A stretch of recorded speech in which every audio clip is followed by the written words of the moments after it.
अच्छेद्यो यमदाह्योऽयम् अक्लेद्यो सोष्य एव च नित्यः सर्वगतः स्थाणुः अचलोऽयं सनातनः।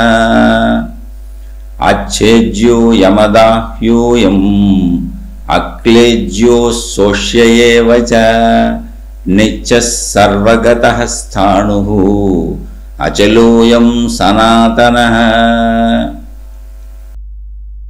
अच्छेद्यो अयम् अदाह्यः अयम् अक्लेद्यो अशोष्य एव च नित्य सर्वगतः स्थाणुः अचलो अयं सनातनः। अच्छेद्यो ఛేదింపబడజాలదు ఏంటిది అయం ఈ ఆత్మ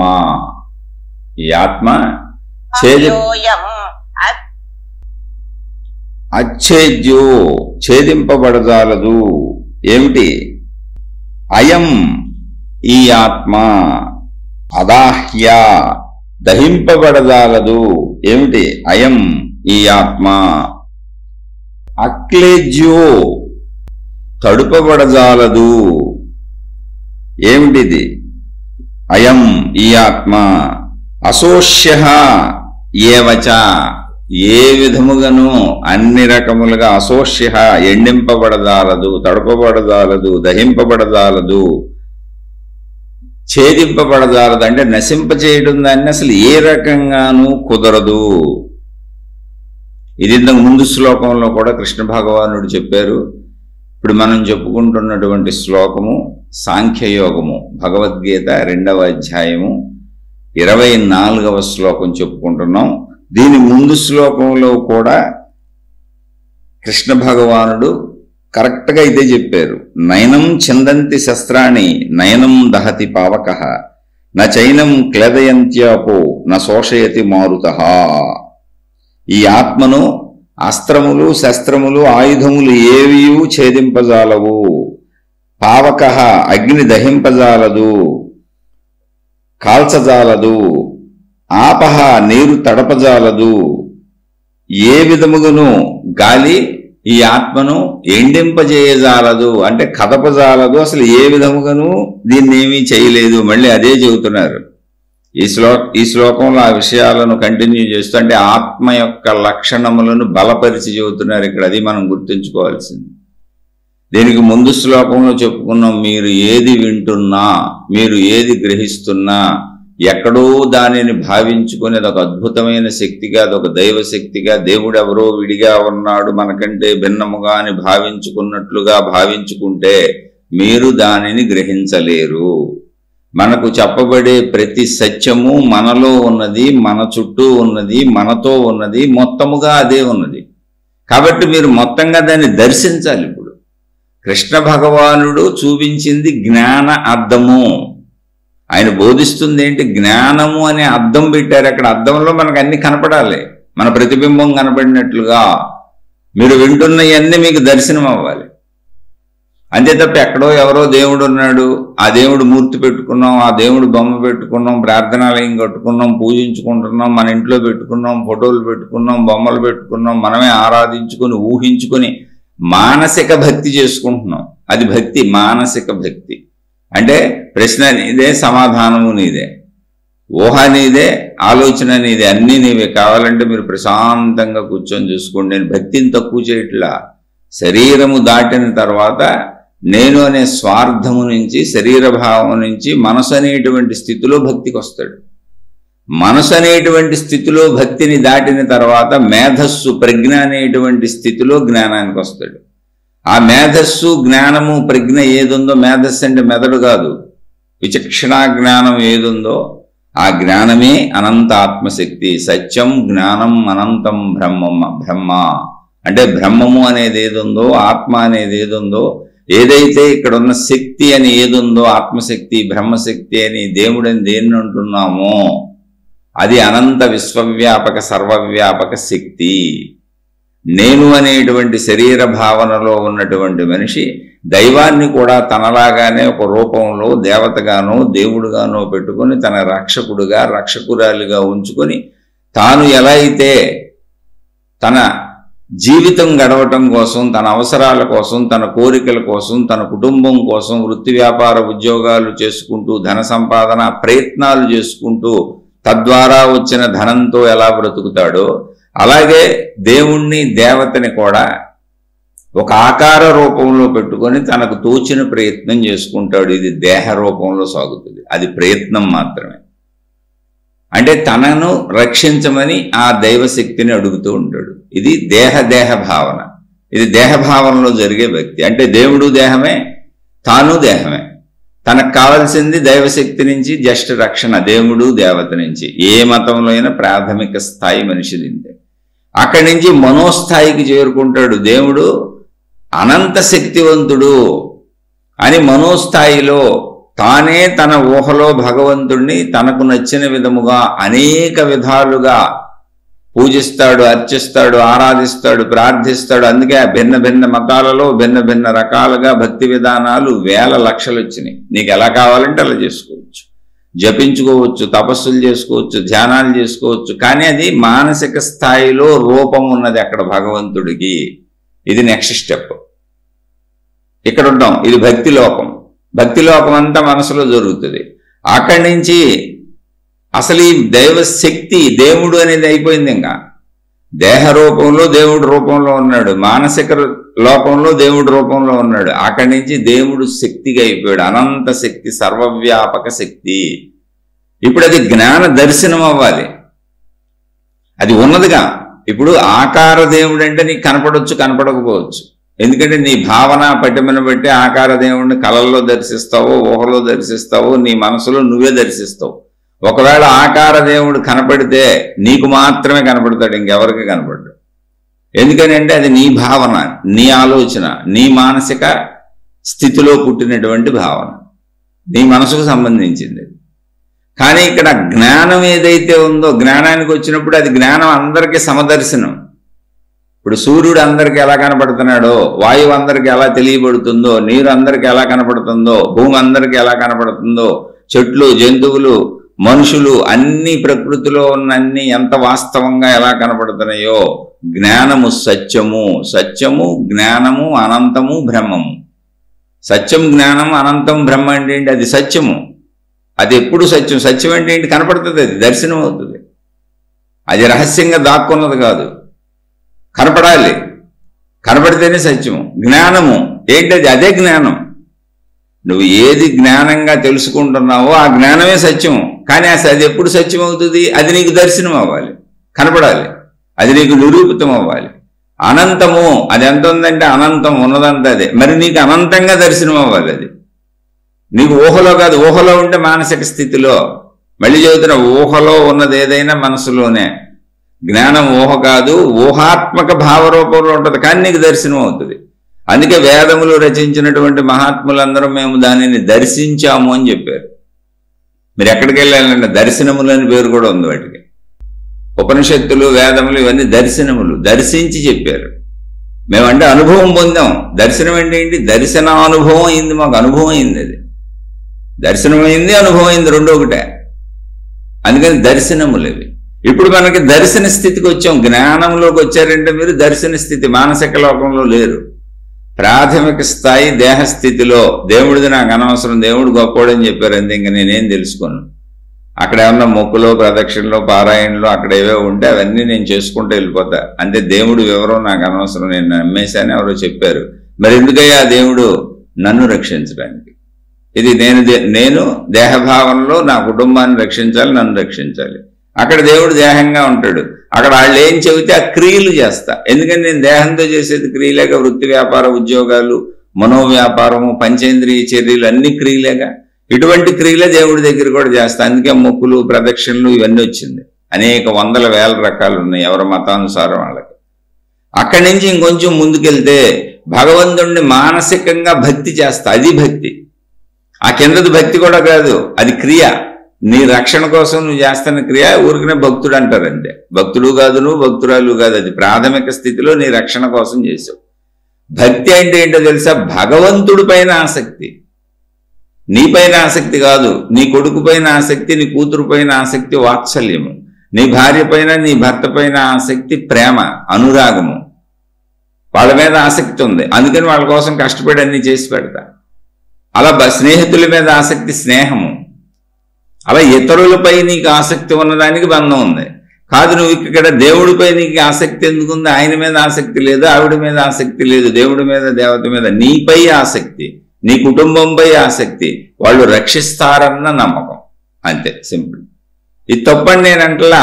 దేవుణ్ణి తెలుసుకోవాలన్న ఆసక్తి లేదంటున్నా, నీపై నీకు నమ్మకం. అందుకని ఊరికనే ఏదో భక్తుడు భక్తురాలని చెప్పుకోవచ్చు, కానీ భక్తి మొదలవ్వాలి. నీపై ఆసక్తి. భక్తి అంటే ఏంటి? వాళ్ళ మీద ఉండేది. అది వాత్సల్యం అంటే నా కొడుకు మీద ఉంది, నా కూతురు మీద ఉంది. నా మీద ఉండి వాళ్ళిద్దరిని నాకు వాడుకోవాలనుకున్నాను అనుకో, అప్పుడు నేను వాత్సల్యం చూపించట్లా, నేను వాళ్ళని అవసరానికి వాడుకుంటున్నా. మీకు అర్థం అవడానికి వివరం క్లియర్గా చెబుతున్నా. ప్రాథమిక స్థాయిలో ఎవరైనా భగవంతుడి నుంచి రక్షణ కోరుకుంటారు, అది తప్పు కాదు, అది ప్రాథమిక స్థాయి. తర్వాత ఇంకొంచెం డెప్త్కి వెళ్ళినాక భగవంతుడి మీద వాత్సల్యం కలుగుద్ది, ప్రేమ కలుగుద్ది, ఆరాధన కలుగుద్ది. అందుకని అప్పటి నుంచి ఆయన్ని అర్చించడం, పూజించడం, ఆరాధించడం, ఆయన ఆవిడ మీ మత అనుసారం ఏదైతే అది మానసిక లోకంలో జరుగుద్ది. ఎందుకని భగవంతుడు కనపడ్డగా మనం పెట్టుకున్న ఫోటోలు, మనం పెట్టుకున్న మూర్తులు, మనం ఏర్పరచుకున్న మతాలు, మనం కట్టుకున్న ప్రార్థనలు అయ్యాలి. కాబట్టి ఇదంతా మానవ నిర్మితమైనటువంటిది. ఈ దేవుళ్ళందరూ ప్రాథమిక స్థాయి నుంచి భక్తి స్థాయి వరకు దేవుళ్ళు, మతాలు, విధానాలు, పద్ధతులు అన్నీ మానవులు తయారు చేసుకున్నవే. అంటే మనిషి తయారు చేసిన దేవుడు అక్కడ. కానీ జ్ఞాన దర్శనం అది కాదు, ఉన్న దేవుణ్ణి ఉన్నట్టు చూస్తున్నాం. మనిషి తయారు చేసిన దేవుళ్ళ నుంచి బయలుదేరి ఒరిజినల్ దేవుడికి వచ్చావు. ఒరిజినల్ దేవుణ్ణి తెలుసుకోవడం నీకు తెలియట్లేదని మనుషులు తయారు చేశారు మహాత్ముల విధానాలు. అందుకని జ్ఞాన దర్శనం అంటే ఏంటి? సూర్యుడు కనపడినట్టు, భూమి కనపడినట్టు, నేల, నీరు, నిప్పు అన్నీ మనం కనపడుతున్నట్టు, అనుభవిస్తున్నట్టు, మనుషుల్ని, సుఖాలని, భోగాల్ని, వస్తువుల్ని అనుభవిస్తున్నట్టు ఇప్పుడు నీకు జ్ఞాన దర్శనం ఆయన చెబుతుంది అక్కడ కనపడాలి.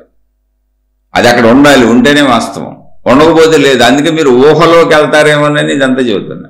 ఊహలోకి వెళ్తే మీరు ఎక్కడున్నారో తెలుసా? మనసులో ఉన్నారు. మనసులోదంతా కల్పితమే. నువ్వు ఎలా భావించుకుంటే అలా భావించుకుని నీకు నచ్చిన దేవుడు, నీకు నచ్చిన దేవత, నీకు నచ్చిన మతం. అందుకే ఒక దేవుడిని నమ్మిన వాళ్ళు ఇంకో దేవుడిని నమ్మరు. అబ్బో 30 దేవతలను మామూలుగా పెట్టుకున్నాం, వేల మతాలు ఉన్నాయి. ఇదంతా మానసిక లోపం. అది తప్పు కాదు, రైటు కాదు, అది ఒక విధానం. అలాగే వెళ్ళాలి అందరం. ప్రయాణం అది. ప్రయాణంలో తప్పులు రైట్లు ఉండవు. కానీ జ్ఞానానికి వచ్చేసినాక స్థిరము, మూడో స్థితి అది. అంటే మానసిక లోకాన్ని, శరీరాన్ని దాటేసావు, మనసుని దాటేసావు. ఇప్పుడు ఎక్కడ ఉన్నావు? జ్ఞానంలో ఉన్నావు. జ్ఞానం అంటే ఏంటి? నీలో ఉన్న ప్రాణశక్తి, నీలో ఉన్న ఆత్మశక్తి, అదే మనలో ఉన్న బుద్ధి అంశ.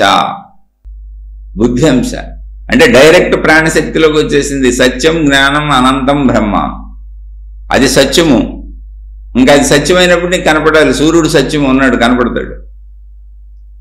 ఇప్పుడు మా నాన్న ఉన్నాడు, మా అమ్మ ఉంది, సత్యం అదిగో ఎదురుగుండా ఉన్నారు, కనపడుతున్నారు. ఈ వస్తువు ఉంది, సత్యము, కనపడుతున్నారు. లేదంటే లేదు, కనపడదు. ఇప్పుడు నువ్వు జ్ఞానంలోకి వచ్చినాక నీకు కనపడాలి అది. అందుకని క్లియర్గా చెబుతున్నది జ్ఞాన దర్శనం, అద్భుతమైన జ్ఞాన దర్శనం. ఇప్పుడు కృష్ణ భగవానుడు జ్ఞానం అనే అర్థం పెట్టి మనకి దర్శనీయముగా చేస్తున్నారు దాన్ని. అది తెలుసుకోవలసింది. అర్జునుడికి ఎంత చక్కగా చెబుతున్నారంటే, దేహములు నిజమనుకొని, దేహములు నశించిపోతాయి అనుకొని యుద్ధం నేను చేయనని, మనుషులు నేను చంపనని అన్నాడు. ఓకే, అది ఉత్తమ గుణమే. మనం కూడా అలా ఎవరిని మోసగించకూడదు, ఇబ్బంది పెట్టకూడదు, చంపకూడదు, అసలు హాని కూడా కలిగించకూడదు. అహింసో పరమో ధర్మ, అహింసను మించిన ధర్మమే లేదని చెప్పారు.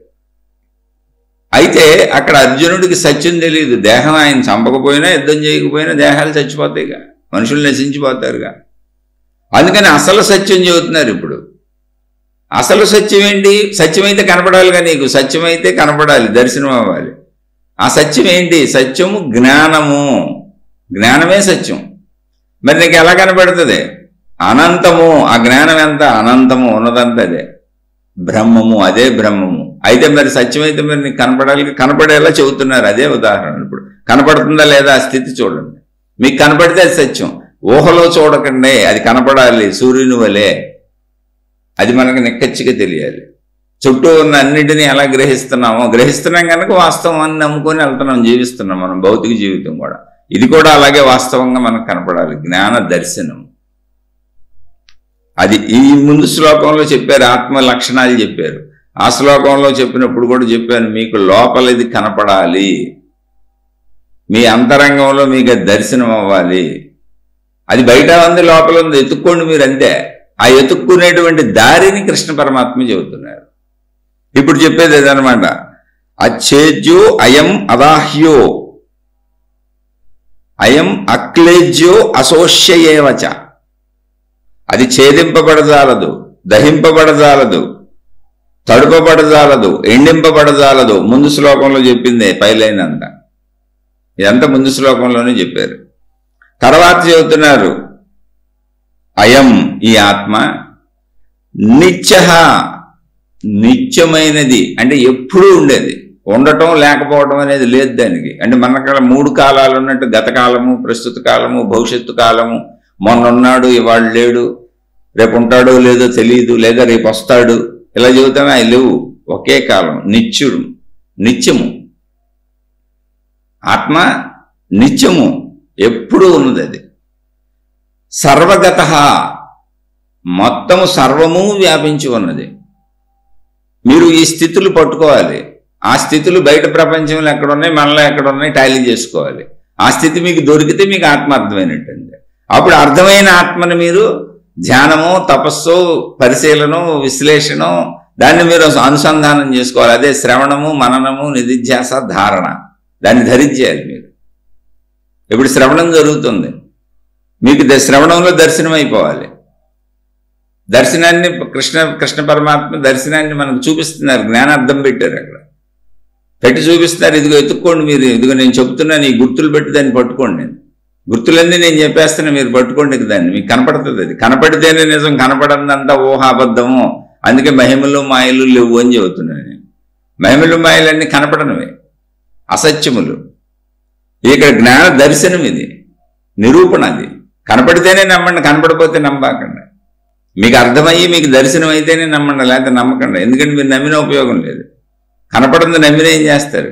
ఇప్పుడు మీ ఎదురుగుండా ప్లేట్ పెట్టారు, భోజనం పెట్టారు, కూరలు వడ్డించారు, అన్నం వడ్డించారు, 100 రకాలు అవి పెట్టామండి, స్వీట్లు, హాట్లు అన్నీ మొత్తం 100 రకాలండి ఐటమ్స్, మీరన్నీ చక్కగా తినేయండి అన్నారు. అవి మీకు కనపడతలా, ఎలా తింటారు? ఇప్పుడు ఏమండి నాకు కనపడతలేదని మీరు అంటున్నారు. భలేవాళ్ళండి బాబు, అదిగో వడ్డించాం, అవన్నీ ఎదురుగుండా ఉన్నాయని వాళ్ళు అంటున్నారు. ఎలా తింటారు? వడ్డించిన వాళ్ళు, చెబుతున్న వాళ్ళు మహాగురువులు, సాక్షాత్తు భగవంతుడే వచ్చి చెబుతున్నాడు, నమ్ము, నేను అవన్నీ ఉన్నాయి, నీ ముందు వడ్డించాను, నువ్వు నన్ను నమ్ము, అదిగో అక్కడ పదార్థాలు ఉన్నాయి, తిను అంటున్నాడు. ప్రభు నీ మాట మీద అసలు నేను ప్రాణం తల తీసి నీ పాదాల మీద పెడతా, భగవంతుడా, గురుదేవా, నిన్ను నేను నమ్ముతున్నా. కొన్ని గురువో నీ భగవంతుడు, నేను నమ్ముతున్నా గురుదేవా. నమ్మకం ఏంటంటే మీకు అర్థం అవడం కోసం చెబుతున్నా. నా తల తీసి నీ పాదాల మీద పెడతా గురుదేవా, అంత నమ్మకం ఉంది నాకు.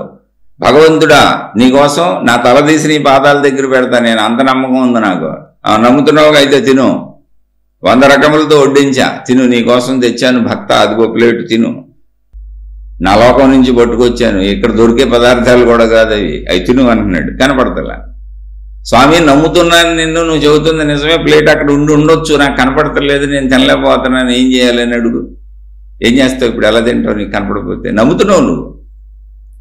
భగవంతుడు తెచ్చాడు ఆయన లోకం నుంచి అని నువ్వు నమ్ముతున్నావు, భగవంతుడు చెప్పింది నువ్వు నమ్ముతావు, గురువు చెప్పాడు భగవత్ లోకం నుంచి పట్టుకొచ్చాను, ఈ ప్లేట్ నీకోసమే తెచ్చానని మీ గురువు గారు చెప్పారు. ఆ గురువు ఎదురుగుండా ప్లేట్ పెట్టాడు, తినమంటున్నాడు, 100 రకాలు ఉన్నాయి అంటున్నాడు. అక్కడ నువ్వు నమ్ముతున్నావు, అమ్మో నా గురువు సర్వసమర్థుడు, అన్ని లోకాలు తిరిగి వచ్చేయగలడు, నారదుడు వల్లే తిరిగి వచ్చేసాడు, నా కోసం ప్లేట్ పట్టుకొచ్చేసాడు, దేవలోకం నుంచి నా కోసం ప్లేట్ తెచ్చేసాడు నా గురువు గారు. నువ్వు అంటున్నావు, సరే ఓకే, నేను ఎవరిని తక్కువ చేయడానికి చెప్పట్లా, మళ్ళీ చెబుతున్నా, నమ్మకం అంటే నీకు అర్థం అవడం కోసం చెబుతున్నా.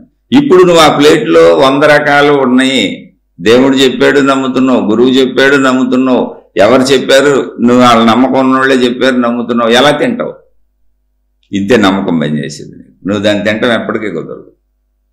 అంటే ఎప్పటికీ నమ్మకం నీకు జీవితంలో ఊరికి అనిపిస్తుంది తప్ప నీకు ఏమీ ఉండదు, ఉపయోగం ఉండదు. ఎలా తింటావు చెప్పుకొని? ఎలా తింటావు? కనపడాలిగా, అసలు అక్కడ ఉండాలిగా మహిమలు మాయలు అలాంటివే. నీ చిత్త భ్రాంతులు. ఇప్పుడు కళ్ళలో బోళ్ళు జరిగిపోయింది, కళ్ళ భోజనం చేసాం, కళ్ళ వంటలు వండేసుకున్నాం, కళ్ళ కాపురాలు చేసాం, పిల్లల్ని కనేసాం, జీవితాలు గడిచిపోయినాయి. కళ్ళ 50 సంవత్సరాలు గడిచిపోయింది, ముసలోడిని అయిపోయాను, మనవాళ్ళు మనవరాళ్ళు కూడా పుట్టేశారు. నాకు మెలకు వచ్చింది, నాకు ఇంకా పెళ్ళి అవ్వలేదు. ఇప్పుడు వీళ్ళంతా ఇళ్ళలో ఉంటారా? నమ్మకం అలాంటిదే, నమ్మకం కళ్ళ లాంటిది, సముద్రంలో ఒక అల్ల లాంటిది. అంటే అసత్యము కాదు, అసత్యము కాదు. కానీ జ్ఞానము దర్శనము, ఇక్కడ నీకు నిదర్శనము అది అక్కడ కనపడాలి. అది అక్కడ కనపడితేనే నమ్ము, లేకపోతే నమ్మద్దు నువ్వు అసలేది. అది కనపడితే నమ్మినప్పుడు నీ మనసుతో కూడా పని లేదు, ఊహతో కూడా పని లేదు. కనపడినప్పుడు మనసు ఊహ ఎందుకు? పదార్థం ఉంది, తినేస్తున్నాం. అవునా కాదా? తర్క వితర్కాలు కూడా అక్కర్లేదు, చర్చ లేదు అసలు. ఇప్పుడు మనం ఇంటికి వెళ్ళాం, భోజనం వడ్డించారు, నమ్మకంతో పని లేదు, మనసుతో పని లేదు, బుద్ధితో పని లేదు, తినచ్చా తినకూడదు అనుకునే పని లేదు. యాంత్రికంగా శరీరం తీసుకు తినేస్తుంది అంతే. అసలు అక్కడ ఏ పని లేదు, ఏ ఆలోచన పని లేదు. ఎందుకని అది ఎదురుగా ఉంది అక్కడ. అలాగే నువ్వు అనంత ఆత్మను అలా పట్టుకోగలిగితే, ఉదాహరణలు ఆయన చెబుతున్నారు, గుర్తులు ఆయన చెబుతున్నారు, పోలికలు ఆయన చెబుతున్నారు, దాన్ని ఎలా పట్టుకోవాలో చెబుతున్నారు, అది ఎక్కడ ఉందో చెబుతున్నారు. నువ్వు పట్టుకుంటే అది ఎదురుగానే ఉంది. భోజనం చేసినంత సులువుగా అది నీ సొంతం. నువ్వు ఇంట్లో నీ భార్య భర్త వడ్డిస్తే అక్కడ ఎదురుగుండా భోజనం ప్లేట్లో ఉన్న ఆహారం తినేసినంత సులువు దానికి. ఇప్పుడు భోజనం ప్లేట్లో ఆహారం తినడానికి అసలు మీరు ఏమైనా ఉపయోగించాల్సింది ఉందా? చెయ్యి ఉపయోగిస్తారంతే, నోట్లో పెట్టుకుని నవ్వులుతారంతే. తెలివి కావాలా, ప్రజ్ఞ కావాలా, మనసు కావాలా, ఆలోచన కావాలా, బుద్ధి కావాలా, ఏమి అక్కర్లేదు. తర్క వితర్కముల జ్ఞానములతో పనే లేదు అది ఎదురుగా ఉన్నప్పుడు. అలాగే అది నీకు దర్శనమై ఎదురుగా ఉన్నప్పుడు ఇంకా నువ్వు ఏ తర్క వితర్కములతో పని లేదు. దాన్ని నువ్వు గ్రహించటం, ఆ గ్రహించిన స్థితిని అనుసంధానం చేసుకోవటం, నీలో నువ్వు అంతే, నీలో నిలుపుకోవటం. ఆ నిలుపుకోవటానికి నువ్వు ఏ సాధన చేసుకుంటావు నీ ఇష్టం. ఎందుకంటే గతంలో నువ్వు దేహభావాన్ని నిలుపుకున్నావు, ఇప్పుడు ఆత్మభావాన్ని నిలుపుకోవాలి. ఇప్పుడు తిన్న ఆహారం కూడా జీర్ణమై పచనమై శక్తి అవ్వడానికి మనం తినడానికి 1/2 గంట పట్టొచ్చు. కానీ మనం తిన్న ఆహారం పచనమై శక్తిగా మారడానికి 7-8 గంటలు పడుతుంది. అంటే ఆ శక్తి అవ్వాలి అప్పుడే. అలాగే నువ్వు విన్నది ఎన్ని నెలలు పట్టుద్దో, ఎన్ని సంవత్సరాలు పడుతుందో అది నీ ధారణా శక్తి మీద ఉంది. అందుకని శ్రవణం జరుగుతుంది, శ్రవణంలో నీకు దర్శనం అయిపోవాలి. అయిపోయిన దర్శనాన్ని మననం చేసుకో, నిధిధ్యాస అదే ధ్యాసలో ఉండు వీలు కుదిరినప్పుడల్లా. ఎంతవరకు? ధారణ. మర్చిపోవటానికి వీలు లేకుండా అది నువ్వు అయిపోతావు. ధారణ ధరించిపోతావు. నీ పేరుని మర్చిపోతావా? నీ భార్యను మర్చిపోతావు, నీ భర్తను మర్చిపోతావు, నీ ఇల్లు మర్చిపోతావా, నీకు సంబంధించిన ఆస్తిపాస్తులు మర్చిపోతావా, నీ పిల్లల్ని మర్చిపోతావా? అంటే ఇది ధారణ అయిపోయింది. అది ఎప్పటికీ మరుపు ఉండదు. వీళ్ళు నా వాళ్ళని ధారణ అయిపోయింది, ఇది నాదని ధారణ అయిపోయింది. అలాగే ఇది నీకు ధారణ అయిపోవాలి. ధారణ అయిపోయినప్పుడు అది నేనే అయిపోయినప్పుడు అలాగే ప్రవర్తిస్తావు, అలాగే జీవిస్తావు. అది అందుకని ఆ గుర్తులు ఏంటది? గుర్తులుగా చెబుతున్నారు. ఆత్మ ఎటువంటి ఆయుధముల చేత నశింపబడదు, దాన్ని చంపలేము. ఛేదింపబడదాలంటే చంపలేము, దాన్ని కాల్చలేము అగ్ని చేత, దాన్ని తడపలేము నీటి చేత, దాన్ని ఎండబెట్టలేము, దాన్ని గాలి కదపలేదు. అంటే ఏ విధమైనది ప్రపంచంలో ఆత్మకు ఎటువంటి నష్టము కలిగించలేదండి. ఎందుకంటే శరీరాలు నష్టపోతాయి కనుక, శరీరాలు ఛేదింపబడతాయి కనుక, కాల్చబడతాయి కనుక, తడపబడతాయి కనుక, ఎండింపబడతాయి కనుక ఈ ప్రాసెస్లన్నీ ఉన్నాయి ప్రపంచంలో. అందుకని ప్రాపంచిక ప్రాసెస్లో ఉన్న నీకు అనుభవమైన పోలికలతో చెప్పారు. నీకు అనుభవమైన ఏ పోలికలతోనూ ఆత్మను పట్టుకోలేవు, అది అసలు విషయం. కాబట్టి వాటితో ఎతక్కో, అలాంటి చోట ఎతక్కో.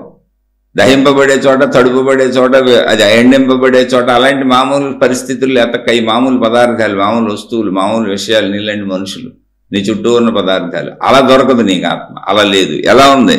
నిత్యః, నిత్యం ఎప్పుడూ ఉంది, ఒకప్పుడు ఉండి లేకపోవడమే లేదు. సర్వగతః, పోనీ ఎక్కడుందని డౌట్ ఏమో నీకు, మొత్తం సర్వము వ్యాపించింది. ఏముంది? ఇన్ఫర్మేషన్ ఇచ్చేస్తున్నారు. ఇక్కడ నీకు ప్రపంచంలో సర్వము వ్యాపించి ఉందేంటో చూసుకో, ఎత్తుక్కో, దాన్ని పట్టుకో. నిత్యము, అది నిత్యమై ఉండాలి. అది నిత్యమో కాదో చూసుకో. అది ఎప్పుడు ఉంది, ఇంతకు ముందు ఉంది, ఇంతకు ముందు ఉంది ఇప్పుడు లేదు, లేదా ఇంతకు ముందు లేదు ఇప్పుడే ఉంది, లేదు రేపు ఉంటుంది అనేది కాదు. అది సర్వగతః, మొత్తము వ్యాపించి ఉంది, ఎప్పుడు ఉంది. ఈ 2 లక్షణాలు ఉన్నదాన్ని ఎత్తుకు, నీ చుట్టూ ప్రపంచంలో ఎత్తుకు. ఎతికితే ఆత్మ దొరికేస్తుంది నీకు. అది ఒకసారి దొరికింది, అది నీకు ఇంకా దొరికేసినట్టుగా. దాన్ని ఇప్పుడు ధారణ చేసుకో, మర్చిపోకుండా. మననము, మళ్ళీ మననం చేసుకో, ముందు దొరికించుకో, పట్టుకో దాన్ని. ఎలా దొరుకుతుంది? అది జ్ఞానంలో దొరుకుతుంది. అది జ్ఞానంలో కూడా సత్యంగా దొరకాలి. సూర్యుడిని చూసినంత సత్యంగా, మనుషులను చూసినంత సత్యంగా, అసత్యంగానే కనపడాలి. అది సత్యదర్శనం. అందుకే దాన్ని సత్యము అన్నారు. సత్యము, జ్ఞానము, అనంతము, బ్రహ్మ. అనంతం అంటే ఏంటి? సర్వవ్యాపకము.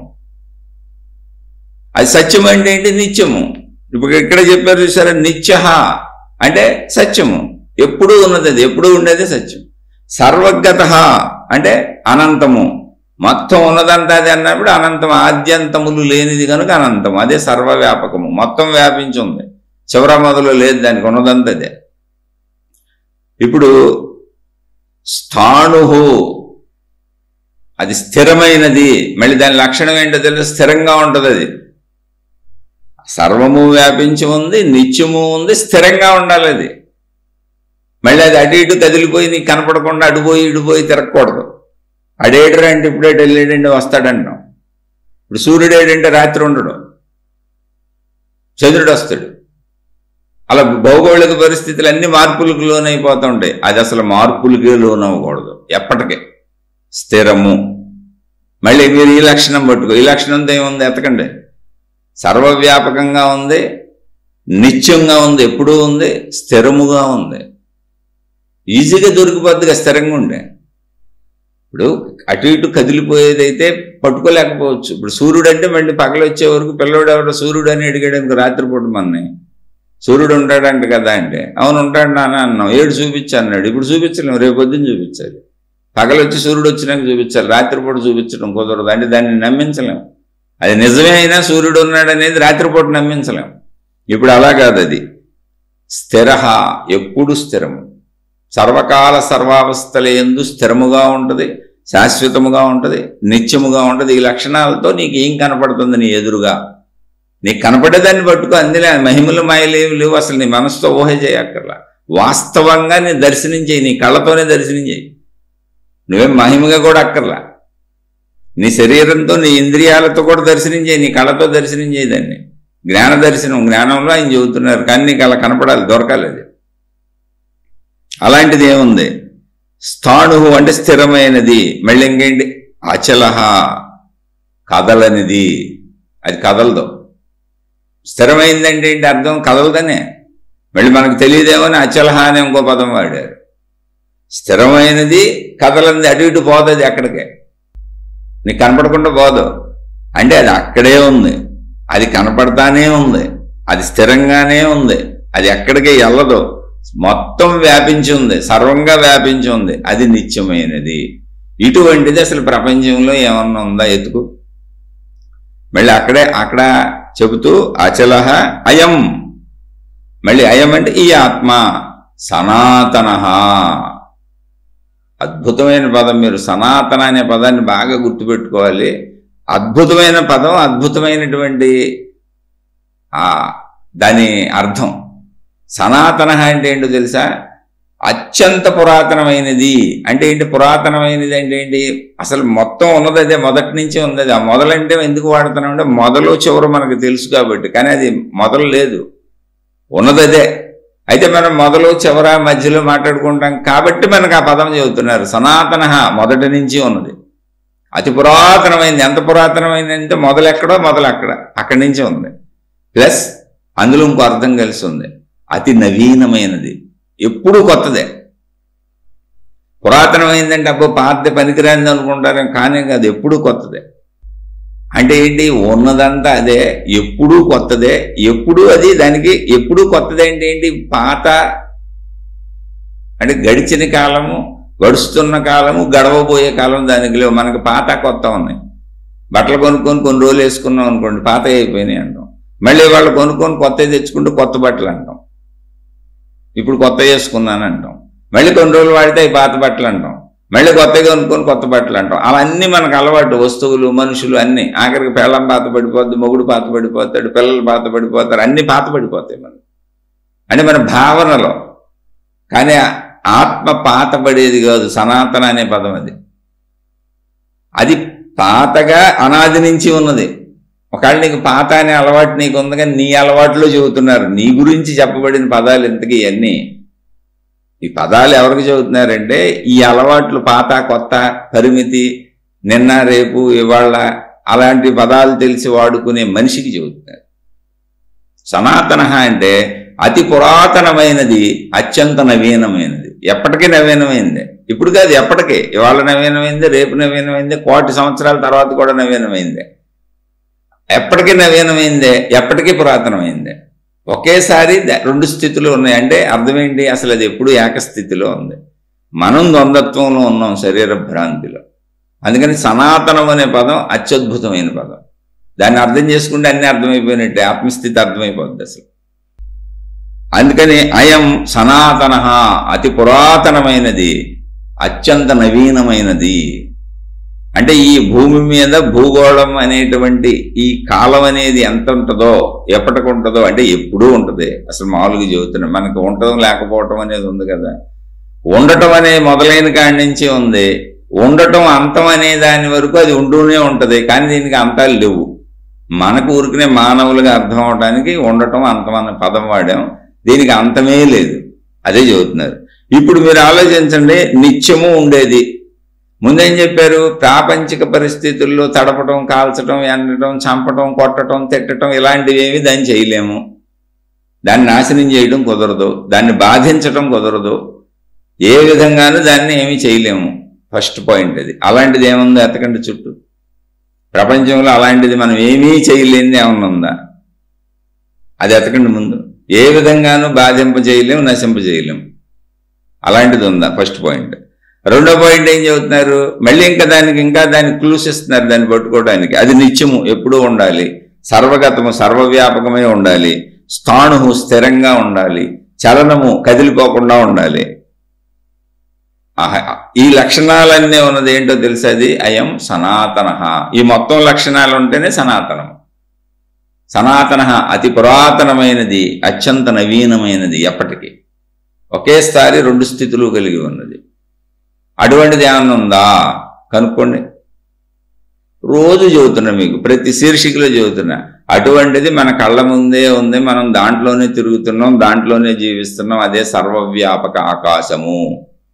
అనంత ఆత్మ యొక్క మొట్టమొదటి స్థితి ఆకాశ స్థితి.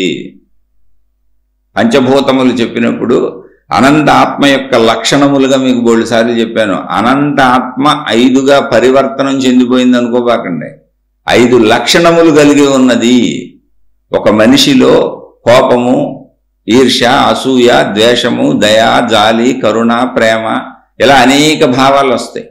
ఒకే మనిషి ఏ భావం వచ్చినప్పుడు ఆ స్పందన స్పందిస్తూ ఉంటాడు. అన్ని భావాలు అతనిలో కలిసి ఉంటాయి. ఒకేసారి ఇటు ఒక వ్యక్తిపై కోపాన్ని ప్రదర్శిస్తూ ఇటు ఒక వ్యక్తిపై ప్రేమను ప్రదర్శించగలడు ఒకేసారి. ఇటేపు ఇంకొక వ్యక్తి ఉన్నాడు, ఆయన తిడతా ఉంటాడు. ఇటేపు ఒకనే ప్రేమిస్తూ ఉంటాడు. అలా చేయగలడు.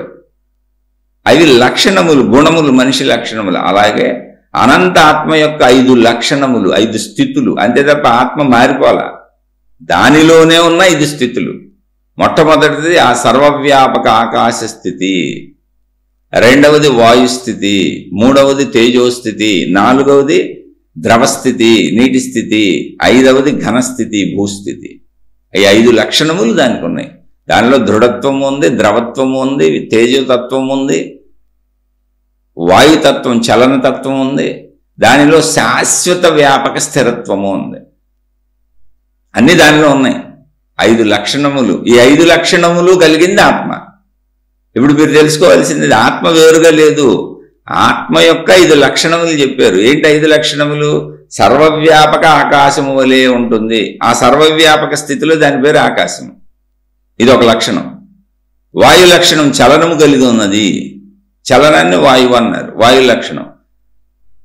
తేజోస్థితి కలిగి ఉన్నది, వెలుగు కలిగి ఉన్నది, అది 3వ లక్షణం.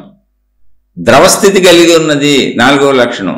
ఘనస్థితి కలిగి ఉన్నది, భూ లక్షణం, అది 5వ లక్షణం. లక్షణములు మాత్రమే. ఈ 5 లక్షణములు దానిలోనే ఉండుట చేత, ఈ 5 లక్షణములు దానిలో నిరంతరము కలియుట చేత జీవులే సృష్టి ఏర్పడుతున్నది. ఎక్కడ? దానిలోనే. కానీ అది ఎలా ఉన్నది? అది స్థిరముగా, ఆత్మ అనంతముగా స్థిరముగా. అదే చెబుతున్నారు ఇక్కడ. అది ఎలా ఉన్నది అన్నప్పుడు, దానిలో జరిగిన సృష్టిని చూస్తే నీకు విభిన్నంగా కనపడుతుంది. అందుకని దాని పేరు సృష్టి, ప్రకృతి. అది దానిలో జరిగింది.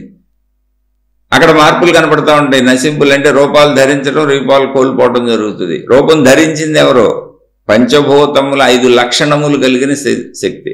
ఇప్పుడు కోపరూపం ధరించింది ఎవరు? కోపం వచ్చింది ఎవరికి? అరుస్తుంది ఎవరు? కరుస్తుంది ఎవరు? ఎగిరి గొంతులేస్తుంది ఎవరు? మనిషి ఆడే, ఇందాకటోడే. మరి ఇందాక చాలా ప్రశాంతంగా కూర్చున్నాడు కదండి, ఇవన్నీ చేయలేదు, అప్పుడు శాంతంగా ఉన్నాడు.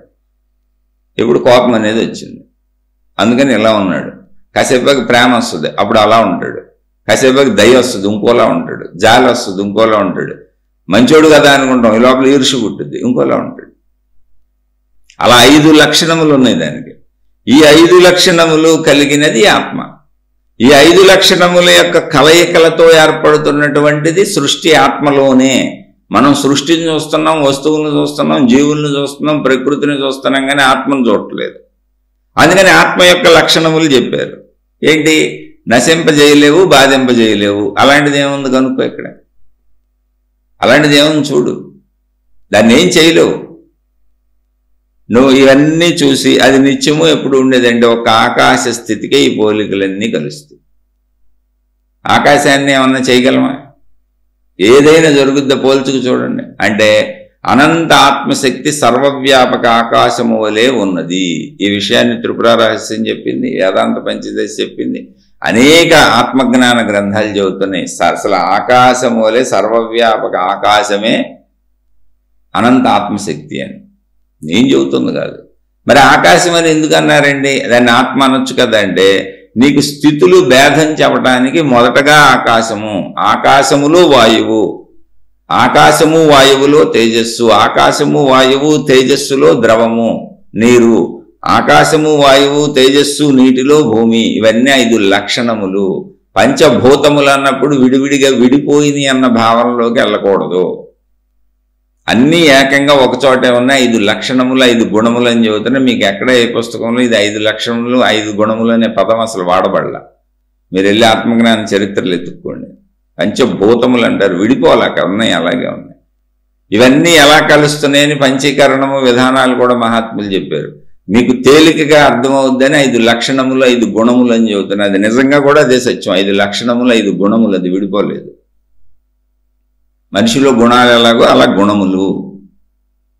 ఇప్పుడు మీరు ఇక్కడ కృష్ణ పరమాత్మ అందించినటువంటి ఈ శ్లోకంలో అందించినటువంటి విధానంలో దాన్ని ఏ విధముగాను బాధింపజేయలేము, దాన్ని ఏ విధముగాను నశింపజేయలేము, దాన్ని ఏ విధముగాను కష్టపెట్టలేము, నష్టపెట్టలేము అన్న లక్షణం కలిగింది ఏంటి? ఒక ఆకాశతత్వమే. అది నిత్యుడు. ఆకాశం ఎప్పుడు ఉందా లేదా? ఉంది, నిత్యము. సర్వవ్యాపకము, సర్వగత. ఆకాశం సర్వవ్యాపకమా కాదా? అవును. స్థాణు, అది స్థిరమైందా కాదా? స్థిరమైందే. అది వెళ్ళిపోతాం, ఆకాశం ఉండటం లేకపోవడం ఎప్పుడు లేదుగా, స్థిరమైందే. అచలహ, అది కదలకుండా ఉందా లేదా? ఉంది. అయం, ఈ అటువంటి లక్షణములు కలిగిన ఈ ఆత్మ సనాతన. ఇప్పుడు ఆకాశం పలానప్పుడు ఉంది, పలానప్పుడు లేదు, లేకపోతే పలానప్పుడు లేకుండా పోద్ది అనేది ఏమన్నా ఉందా దానికి? ఆకాశం అత్యంత పురాతనమైనది, ఎప్పటికీ నవీనమైనది. ఈ ఆకాశములో సృష్టి జరుగుతుంది. గ్రహాలు, గోళాలు, నక్షత్రాలు, అటువంటి వాటిలో ఒక చిన్న భూమి అనే దాంట్లో. అంటే అనంత విశ్వం తీసుకుంటే మనం ఉన్న భూమి ఒక చిన్న గోళికాయ కూడా కాదు. కోటాను కోట్లు ఉన్నాయి గ్రహాలు, గోళాలు, 1 2 కాదు. అందులో అసలు భూమి ఒక్కటే. ఆ భూమిలో మనమెంత మళ్ళీ? ఇంత విశ్వం, అనంత విశ్వం, సర్వవ్యాపక ఆకాశము అనేటువంటి ఆత్మలో మొత్తం విశ్వం అంతా 1% కూడా లేదు. 99% సర్వవ్యాపక ఆకాశమే ఉంది. కావాలంటే మీ చుట్టూ చూసుకోండి, ఖాళీ ఎక్కువ ఉందా, సృష్టి ఎక్కువ ఉందా మీకే తెలుస్తుందిగా. మన తలపైకి ఎత్తి చూస్తే ఉందంత ఖాళీనే. అసలు సృష్టి ఎక్కడ కనపడుతుంది మనకి? మన చుట్టూ ఉన్న సృష్టి కూడా మొత్తం ఖాళీలోనే తిరుగుతున్నాం. మనం ఖాళీ ఉండబట్టే బతుకుతున్నాం మనం. అంటే అనంత ఆత్మశక్తిలో జీవులు తిరుగుతున్నారు భావనలో, ఊరికి అంతే భావన. శరీరం పడిపోద్ది, కానీ నువ్వు అనంత ఆత్మశక్తివే. ఇప్పుడు ఆత్మశక్తిని పట్టుకుంటే అది సర్వవ్యాపక ఆకాశము. ఇటువంటి ఆకాశ స్థితి నాలో ఉన్నదా? ఇది అసలు పట్టుకోవాల్సింది. మళ్ళీ ఇప్పుడు బయట ఆకాశ స్థితి నాకు దొరికేసింది, పట్టుకున్నా, చుట్టూ కనపడుతుంది, నా చుట్టూ ఉన్న ఖాళీ అదే, పైన ఉన్నది అదే, నేను దాన్ని ఏమీ చేయలేను. ఓకే, మరి నాలో అటువంటి స్థితి ఉన్నదా? ఇప్పుడు మళ్ళీ చూసుకో. నా శరీరాన్ని ఎవరు ఏదైనా చేయొచ్చు, బాధించవచ్చు, కష్టపెట్టవచ్చు, ఆయుధములు అన్ని రకాలుగా శరీరం పాడవచ్చు, ఎవరు నిత్యం జరుగుతూనే ఉంది అది. కానీ నా ఆలోచనల్ని, నా భావాలని, నా అంతరంగంలో ఉన్నటువంటి కదులుతున్న కదలికలే ఉన్నాయో, భావ కదలికలే ఉన్నాయో, ప్రాణశక్తి కదలికలే ఉన్నాయో, వాటిని ఎవరైనా ముట్టుకుని ఏమన్నా చేయగలరా? ఎవరో కాదు, అసలు నేను చేయగలనా? నాకు తెలుస్తుంది ఎక్కడున్నాయో. ఒకసారి చూసుకోండి. మళ్ళీ ఖచ్చితంగా సర్వవ్యాపక బయట ఆకాశ లక్షణం ఏంటో, మన లోపల కదులుతున్న ఆలోచనలు, భావాలు, మన లోపల జరిగేటువంటి కదలికలన్నింటి లక్షణం అలాగే కనబడుతుంది. నేనే ఏమీ చేయలేను, ఎవరో కాదు, అసలు అది నాకే తెలీదు. బయట సర్వవ్యాపక ఆకాశం శూన్యం వలె, ఖాళీ వలె, ఏమీ లేనట్టుగా నాకు ఎలా కనబడుతున్నదో, ఏమీ లేదని ఎలా భావించుకుంటున్నానో, అలా నా లోపల ఉన్నదాన్ని ఏమీ చేయలేను. కాకపోతే ఏమీ లేదని అనుకోను. ఎందుకంటే ఆలోచనలు కదులుతున్నాయి, భావాలు కదులుతున్నాయి, ఉన్నట్టు తెలుస్తుంది నాకు. ప్రాణశక్తి ఉంది, ఎక్కడుందో నాకే తెలీదు. ఆలోచనలు కదులుతున్నాయి, ఎక్కడ కదులుతున్నాయి, ఎలా కదులుతున్నాయి, ఎందుకు కదులుతున్నాయి, ఏ రూపంలో కదులుతున్నాయి, అవి ఏమీ తెలియదు. కదులుతున్నాయి అని తెలుసు, దాంతో నేను కదులుతాను. ఎందుకని శరీరం నేను అనుకుంటున్నాను కనుక. ఇలా మీరు పరిశీలించి చూసుకోగలిగితే జాగ్రత్తగా బయట ఉన్న ఆత్మశక్తి, మీ లోపల ఉన్న ఆత్మశక్తి ఒకటే అని తెలుసు. దీన్ని ఎంత వివరంగానే మాట్లాడుకోవచ్చు. మీకు సందేహం ఉండి అడిగితే ఇంకా వివరంగా చెబుతాను. అయితే ఈ బయట ఉన్న ఆత్మశక్తి, లోపల ఉన్న ఆత్మశక్తి ఒకటే అని మీరు గుర్తించగలిగితే, మన లోపల ఆత్మశక్తి ఏంటి ఇప్పుడు? అదే మన ప్రాణశక్తి. అది ఏ రూపంలో మనకు తెలుసు? ఇప్పుడు ఆలోచనలుగా, కదలికలుగా, భావాలుగా తెలుసు మనకు. అప్పుడు దాన్ని మనసు అన్నారు. దాంట్లో విషయం ఉన్నప్పుడు, అంటే ఆలోచనలో విషయం ఉంది, సబ్జెక్ట్ ఉంది, ఒక భావం ఉంది, ఒక అర్థం ఉంది, ఒక సుఖం ఉంది, ఒక దుఃఖం ఉంది. ఆ భావాన్ని బట్టి మనకు కలుగుతాయి. ఇవన్నీ ప్రాపంచిక విషయాల యొక్క జ్ఞాపకాలు. అంటే విషయాలు ఉన్నప్పుడు అదే ప్రాణశక్తిలో విషయాలు ఉన్నప్పుడు అది మనసు. అదే మనసులో విషయాలు లేనప్పుడు అదే ప్రాణశక్తి. మనకి ఇంతకు ముందు శ్లోకాల్లో కూడా చెప్పాను, నిద్రలోకి వెళ్ళినప్పుడు మనసు విషయాలను వదిలేస్తుంది. అందుకని ప్రాణశక్తిగా ఉండిపోయి శరీరాన్ని బతికించింది. గాడి నిద్రలోకి వెళ్ళిపోయాం, నేనన్న భావన కూడా పోయింది. మనసు మేలుకుంది అంటే ఏంటి? ప్రాణశక్తిలో విషయాలు గుర్తొచ్చినప్పుడు మనసు మేలుకుంది, మనసు వచ్చింది. మళ్ళీ అప్పుడు మనకు మెలకు వచ్చింది, నేనన్న భావన వచ్చింది, శరీరం నేనని జరుగుతున్నాం. ఇప్పుడు దాన్ని మెలకువలో సాధించుకోండి, మీరు అనంత ఆత్మశక్తి స్వరూపులే అని కృష్ణ పరమాత్మ దాని అడ్రస్ మనకు చెబుతున్నారు. ముందు అడ్రస్ చెప్పారు, అన్నీ చెప్పుకుంటూ వస్తారు. ఇప్పుడు ఎన్ని రకాలుగా దాన్ని మనం తెలుసుకోవచ్చు, ఎన్ని రకాలుగా మనం దాన్ని పొందొచ్చు, ఎన్ని రకాలుగా సాధనలు చేసుకోవచ్చు, మొత్తం చెబుతారు. ముందు ఆ స్థితిని అర్థం చేసుకోండి. ఇప్పుడు ఇక్కడ ఉన్నాం, సాంఖ్యయోగం 24వ శ్లోకంలో ఉన్నాం. ఆ శ్లోకానికి నుంచి ముందు నుంచి చెప్పుకొస్తున్నటువంటి ఆత్మజ్ఞాన శ్లోకాలన్నీ మీరు బేరీజు వేసుకు చూస్తే బయట కనపడుతున్న సర్వవ్యాపక ఆకాశానికి సరిపోతాయి. అంటే మరి ఎలా పట్టుకోవాలి? ఇప్పుడు ఆకాశం దర్శనం అయిందిగా, మనకి ఉన్నది నిజమేగా. ఓ సూర్యుడు ఉన్నట్టుగా, గ్రహ గోళాలు ఉన్నట్టుగా, మనుషులు ఉన్నట్టుగా ఆకాశం కూడా ఉంది. ఇక్కడ ఆకాశం అనేది ఉంది, ఖాళీ అనేది ఉందని నీకు తెలుసు. కాకపోతే అందులో ఏమీ లేదంటున్నావు. ఖాళీ ఉందంటున్నావుగా, ఖాళీ లేదంటున్నావా? ఖాళీనే ఆకాశం అన్నది. అంటే మనకు స్థిరంగా, కాన్ఫిడెంట్గా అది ఉంది ఎదురుగా.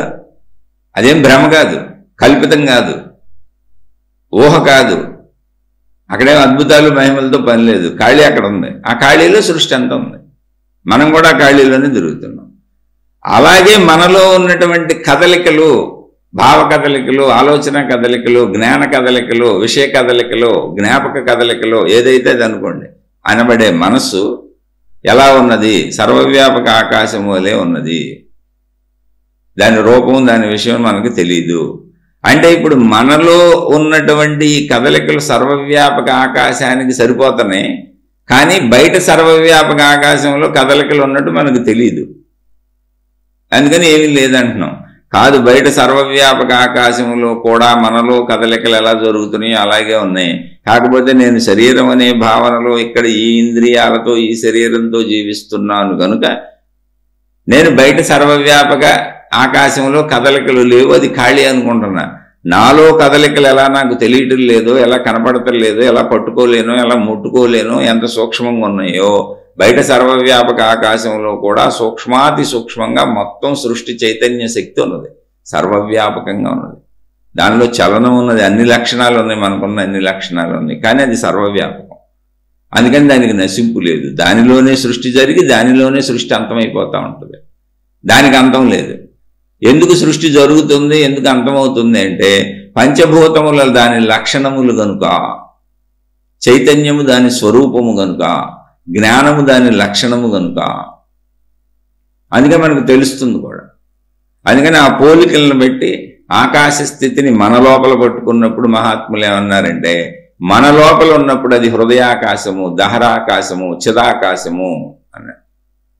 అంటే మన చిదాకాశంలో, మన దహరాకాశంలో, మన హృదయాకాశంలో మనకు సంబంధించిన శరీర సంబంధిత భావాలు తెలుస్తూ ఉంటాయి. బయట ఉన్నది విశ్వాకాశము, అనంతాకాశం అంతే. దానికేం తెలుస్తూ ఉంటాయి, మొత్తం సృష్టిలో విశ్వం అంతా ఉన్నది నేనే అని దానికి తెలుస్తూ ఉంటుంది అంతే. విశ్వం అంతా నేనే అన్న భావన ఉంటుంది అంతే, ఏకభావన ఉంటుంది. ఇప్పుడు ఎవరైతే ఈ శరీర భావంలోంచి, ఈ నేను అనే పరిమిత శరీర భావంలోంచి అనంత ఆత్మశక్తి అనే విశ్వవ్యాపక సర్వవ్యాపక ఆకాశ స్థితికి చేరుకుంటారో, సముద్రంలో నీటి బొట్టు కలిసిపోయినట్టు వాళ్ళు తన చుట్టూ ఉన్నటువంటి సర్వవ్యాపక ఆకాశ స్థితిలో లీనమైపోతారు. అప్పుడు ఏకభావన ఉంటుంది అంతే. ఇందులో అద్భుతం లేదు, మహిమ లేదు, మాయ లేదు. కానీ దీన్ని ధారణ చేయాలి, సాధన చేయాలి. విని అర్థమైపోయింది అనుకుంటూ కుదరదు. అందుకని విన్నాక ఏమన్నా సందేహాలు ఉంటే తప్పకుండా అడగండి, వెళ్ళిపోదాం, కలిసిపోదాం. మనం చుట్టూ చూస్తున్నటువంటి నీళ్లకు సంబంధించిన సముద్రం ఏమో సాగరం, అది మామూలు సముద్రం, నీటి సాగరం.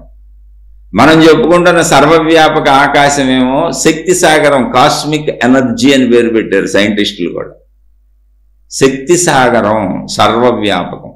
సర్వవ్యాపక శక్తి సాగరంలో కలిసిపోవడమే మోక్షము. నేను శరీరం అన్న భావన నుంచి నేను సర్వవ్యాపక అనంత ఆత్మశక్తిలో లీనమైపోవటం అంటే సర్వవ్యాపక ఆకాశ శక్తి సాగరంలో ఆ కాస్మిక్ ఎనర్జీలో లీనమైపోతాను. నేను కాస్మిక్ ఎనర్జీనే, దేహం అనుకుంటున్నాను. నేను శక్తి సాగరాన్నే, కానీ దేహం అనుకుంటున్నాను. దేహభావంలోంచి శక్తి భావనలోకి వెళ్ళి ఆనందత్వంలో లీనమైపోతాను. అదే మోక్షం. అప్పుడు ఏకభావనే ఉంటుంది. అది కష్టమేం కాదు, కానీ దేహభావాన్ని వదులుకోవటం కష్టం. దేహభావాన్ని వదులుకుంటే మిగిలిన భావన అదే, ఆల్రెడీ అది మనలోనే ఉంది. అందుకని దానికి గుర్తులు, అడ్రస్లు చెబుతున్నారు, ఎలా ప్రయాణించవచ్చో చెబుతున్నారు, ఎలా వదులుకోవచ్చో చెబుతున్నారు, ఎలా పొందొచ్చో చెబుతున్నారు. అవన్నీ మొత్తం భగవద్గీత పూర్తయ్యేటప్పటికి చక్కగా వస్తాయి. అయితే మీరు భగవద్గీతని సరదాగా విని వదిలేస్తాము అనుకుంటే పొందేది లేదు. ఎందుకంటే ఇది వేల సంవత్సరాల నుంచి ఉంది. మీరు అందరూ మహాత్ములు అయిపోవాలా, అందరూ ఆత్మతత్వాన్ని పొందాలి. ఎందుకంటే సరదాగా విని వదిలేశారు. లేదా గ్రంథాన్ని పూజించుకుంటారు, చెప్పిన ఆయన్ని పూజించుకుంటారు, ప్రార్థనాలయాలు కడతారు, ఆయన పేరు మీద ప్రచారాలు మొదలు పెడతారు, ఆయన పేరు మీద వీళ్ళంతా గురువులు అయిపోతారు. ప్రజలకి ఇక రకరకాలుగా వీళ్ళు దేవుళ్ళు అయిపోయి ఆ దేవుడి ప్లేస్లో వీళ్ళు కూర్చొని గురుదేవో భవ అని, గురు బ్రహ్మ, గురు విష్ణు, గురుదేవో మహేశ్వర అని ఈ గురువులందరూ దేవుళ్ళు అయిపోయి కూర్చుంటారు. అసలు దేవుడిని నిన్ను ఎప్పటికేమనేవారు. అలానే నా గురువుల మీద, దేవుళ్ళ మీద, విధానాల మీద ఎటువంటి విభేదము లేదు. నీకు జ్ఞానం అర్థం అవడానికి జరుగుతున్న ప్రాసెస్ చెప్పాను. నువ్వు ఆ దైవత్వాన్ని పొందకుండా మధ్యలో గురుత్వాన్ని ఆపాదించుకొని నిన్ను మనిషిగానే ఉంచుకొని గురువుని దేవుణ్ణి చేసుకున్నావు నువ్వు అంతే. అలాంటి తప్పేం కాదు, గురువుని దేవుణ్ణి చేయి. కానీ ఆ గురువు నిన్ను కూడా దేవుణ్ణి చేయాలి. ఆ దేవుణ్ణి చేయటం భ్రమతో కాదు, కల్పనలతో కాదు, నీకు పదవులు ఇచ్చి హోదాలు ఇచ్చి నువ్వు దేవుడు అయిపోయావు కాదు. నీకు జ్ఞానబోధ ద్వారా నీలోనే నీకు అనంతత్వ భావన కలగాలి. అది నీకు తెలియాలి. నేను అనంతత్వంలో కలిసిపోయాను, నేను దేవుణ్ణి అయిపోయాను, నేను దేవశక్తిని, నేను అనంతత్వంలో కలిసిపోయాను, నేనే కాదు మొత్తం ఉన్నాయన్నీ అయ్యాను. మళ్ళీ ఇప్పుడు నేను దేవుణ్ణి అయిపోయాను, నేను గురువుని అయిపోయాను, నేను గొప్పోడిని, మీరందరూ తక్కువోళ్ళు అంటారే, వాళ్ళు గురువులు కాదు, దేవుళ్ళు కాదు. ఒక్కసారి అనంత ఆత్మభావన కలిగినాక ఇక్కడ అన్ని సమానమే. గడ్డి పరకు కూడా నాలాంటిదే. ఎందుకని మొత్తం అనంత ఆత్మశక్తిగా. అప్పుడు నేను గురువుని, నేను దేవుణ్ణి, నువ్వు తక్కువడివి, నేను ఎక్కువడిని అని భావన రాదు అసలు. అది వస్తున్న చోట అనంత ఆత్మభావన లేదు. మాయాలోకంలో విహరిస్తున్నారు. అదే మాయ, అదే మాయ. దేహభావనలో గురువులు అయ్యారు, దేహభావనలో దేవుళ్ళు అయ్యారు. వాళ్ళు చేసుకున్నారు కోరికతో, అది మనోలోకంలో విహరిస్తున్నారు. అదే మాయ. నిజమైనటువంటి ఆత్మజ్ఞానం వచ్చిన వాళ్ళకి అసలు భేదభావమే ఉండదు. ఇక్కడ ధూళికణం కూడా అనంత ఆత్మశక్తే. దీన్ని మీరు లాజికల్గా తర్కబుద్ధితో ఆలోచించండి, అందరినీ గౌరవించండి, అందరినీ ప్రేమించండి, అందరినీ అనుసరించండి. లేకపోతే చెప్పేవాడు ఎవడుంటాడు మనకి. కానీ మోసపోకండి. ఎందుకంటే అది మీరు అవ్వాలి, మీరెవరినో చేయటం కాదు. మీరెవరినో గురువుల్ని, ఎవరినో దేవుళ్ళని చేయటం కాదు. మీరు అనంత ఆత్మ అనుభవాన్ని పొందాలి. అందుకు కృష్ణ భగవానుడు చెబుతుంది. లేకపోతే అసలు ఆయన ఎందుకు చెబుతాడు? ఆయనే దేవుడిగా ఉండిపోయి మీరు నన్ను అందరూ ఆరాధించండి అంటే ఆయనకే ఉపయోగం కదా. ఆయన గొప్పడు అయిపోతూ ఉంటాడు, ఎప్పటికైనా ఆరాధింపబడుతూ ఉంటాడు. మనందరం తక్కువ వాళ్ళుగా ఉండిపోతాం. కానీ ఆయన నిజాయితీ పరుడు కనుక, అనంత ఆత్మశక్తి స్వరూపం అనేది యావత్ విశ్వశక్తి కనుక, ఇదంతా నేనే కనుక అజ్ఞాన రూపంలో ఉన్నారు పాపం, వీళ్ళకి చెబుదామని ఆయన సత్యాన్ని చెబుతున్నాడు. అలా నిజమైన వాళ్ళు సత్యాన్ని చెబుతారు. అక్కడ భేదభావన ఉండదు. ఇంకా దాన్ని గ్రహించి మనం ఆ తత్వాన్ని పొందాలి. ఎక్కడైనా అనుభవం మీకు ఇందులో అనుమానం వస్తే చక్కగా అనుమానాలు తీర్చుకుంటూ వెళ్దాం. ఎందుకంటే అనుమానం రాకుండా ఎందుకు ఉంటుంది? మనం దేహభావనలో ఉన్నాం, ఆత్మజ్ఞానం మాట్లాడుకుంటున్నాం. అది మన ఒరిజినల్ స్థితి, పొందాల్సిన స్థితే. కానీ మనకు తెలియదు. మన చుట్టూ బతుకుతున్న కోటాను కోట్ల మంది, ఒకళ్ళు కాదు ఇద్దరు కాదు, అందరూ మనలాగా దేహభావనలో బతుకుతున్నోళ్లే.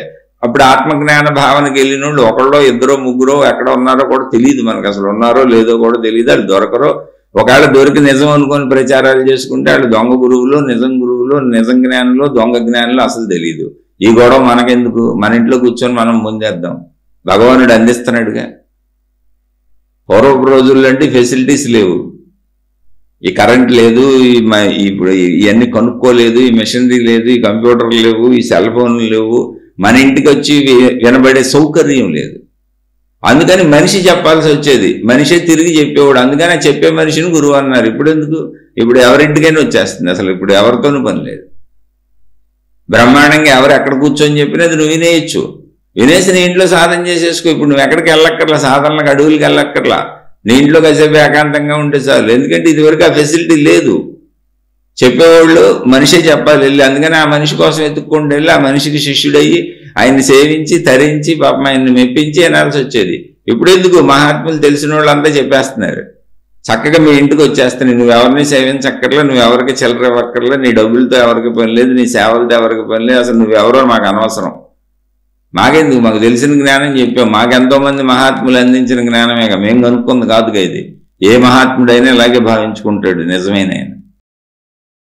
నిజమైన మహాత్ముడు ఏమనుకుంటాడు తెలుసా? నేను పసిబిడ్డగానే పుట్టాను, నాకెవరో అందించారు ఈ జ్ఞానాన్ని, నాకు అందించిన జ్ఞానాన్ని నేను మీకు అందిస్తున్నాను అంతే, నాకు అది తెలిసిందాన్ని. ఇప్పుడు మరి మీరు నన్ను పూజించడం ఎందుకు?